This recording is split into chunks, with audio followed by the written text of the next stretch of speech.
आज इस चर्चा में अनिल गोयल जी हैं हमारे साथ में, भारतीय जनता पार्टी के लीडर हैं।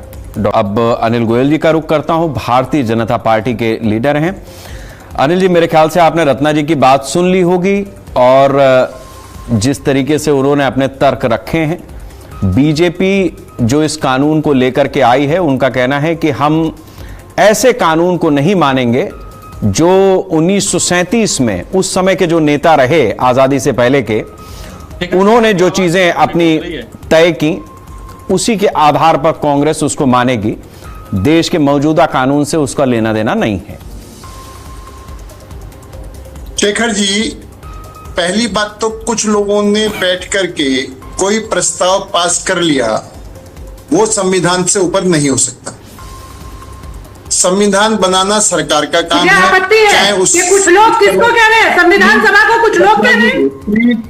रत्ना जी, ये गलत तरीका है। आपने जो कुछ बोला मैंने सुना, मैं एक शब्द बीच में नहीं बोला।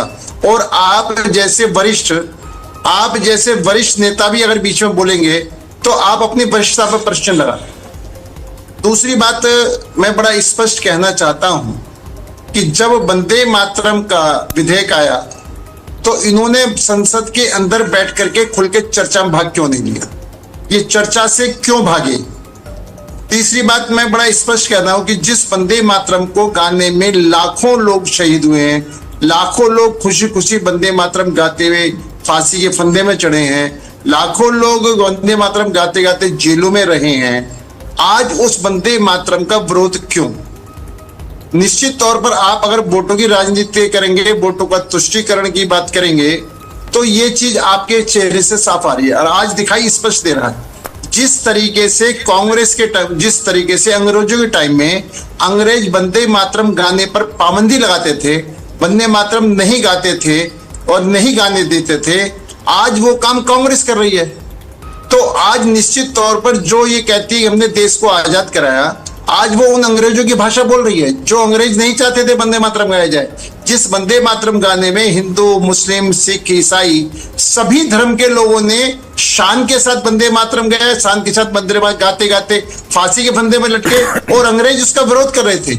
आज कांग्रेस उसी का विरोध कर रही है। तो ये क्या गठबंधन है? इनका गठबंधन बोलना चाहिए, यानी मुंह में राम बगल में छुरी, वो बड़ा स्पष्ट तौर से इनको दिखाई दे रहा है। दूसरा, इनको सिर्फ अपने वोटों से मतलब है, ना देशभक्ति से मतलब है, ना देश प्रेम से मतलब है। और राष्ट्र विरोधी जितने काम मैक्सिमम करना चाहें तो कांग्रेस किसी में भी संकोच नहीं करती। आप मुझे ये बताएं कि वंदे मातरम कानून बनने से पहले, जब कानून नहीं बना था तो जो मर्जी गाएं, कोई दिक्कत नहीं थी। क्या जब से देश आजाद हुआ है, कानून बनने के बाद में संशोधन नहीं करे कांग्रेस ने? क्या उन संशोधनों को देश ने नहीं माना?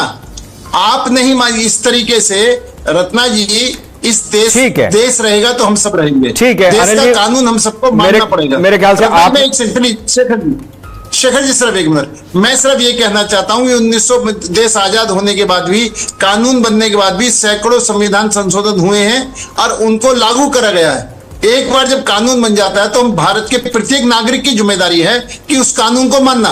एक समूह कहेगा मैं कानून को नहीं मानूंगा, दूसरा समूह कहेगा मैं कानून को नहीं मानूंगा। इनका इमरान मसूद बहुत स्पष्ट तौर से मना करता है कि मैं किसी कीमत पर वंदे मातरम नहीं गाऊंगा।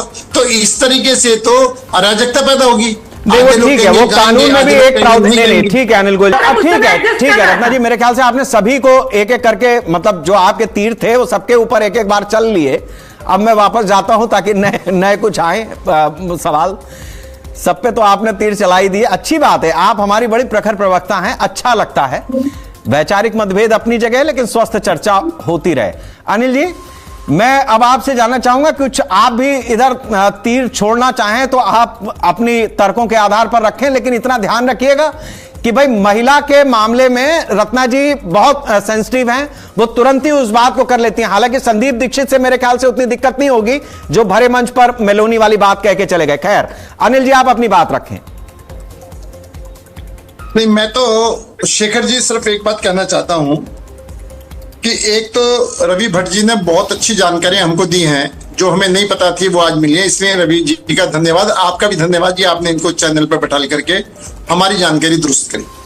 दूसरा, समाजवादी पार्टी के लिए कह रहे हैं कि हम कोई जबरदस्ती नहीं करवा सकते। तो भैया जबरदस्ती तो नसबंदी के टाइम में भी हुई थी। क्यों सहन करी थी? जबरदस्ती, आपातकाल भी जबरदस्ती लगा था जब मुलायम सिंह यादव को जेल में डाल दिया गया था, क्यों सहन करा था? तो निश्चित तौर पर जबरदस्ती कांग्रेस के टाइम में हुई है, बीजेपी के टाइम में नहीं हुई, और वो आपने उसको स्वीकार करा है क्योंकि आज वो आपके गठबंधन में साथी हैं, क्योंकि आप उनके विषय में बोल नहीं सकते। दूसरी बात ये करें, हम इसको नहीं मानेंगे। अगर तुम कानून को नहीं मानोगे तो देश भी कांग्रेस को नहीं मानेगा, और जब देश कांग्रेस को नहीं मानेगा तो कांग्रेस का क्या हाल होगा ये जाने।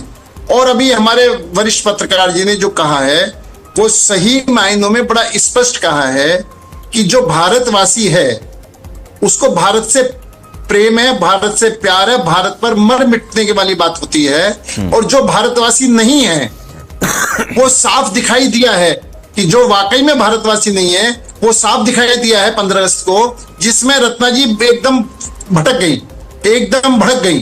तो निश्चित तौर पर सच्चाई को स्वीकार करना चाहिए और सच्चाई को स्वीकार करके हमें आगे बढ़ना चाहिए। एक मिनट रत्ना जी, मैं आपको बहुत आराम से सुन रहा था। दूसरी बात यह है, हर संगठन का अपना गीत होता है, हर संगठन अपने गीत को लेकर के चलता है।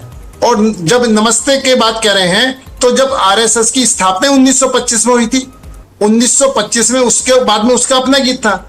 और जहां आप कांग्रेस पार्टी अगर बनी है तो 1947 के बाद में बनी है। इससे पहले कांग्रेस एक आंदोलन का नाम था, एक आंदोलन था, और उस आंदोलन में सभी देश के नागरिक उसके साथ लगे हुए थे, वहां कोई पार्टीबाजी नहीं थी। और महात्मा गांधी जी ने यह कहा था कि अब कांग्रेस का नाम खत्म कर देना चाहिए और कांग्रेस को अपना ये तिरंगा झंडा खत्म कर देना चाहिए, देश का झंडा रहेगा। और कांग्रेस का नाम खत्म, आंदोलन का नाम खत्म। जिसको राजनीति करनी है अपनी अलग अलग पार्टी लेकर राजनीति करो।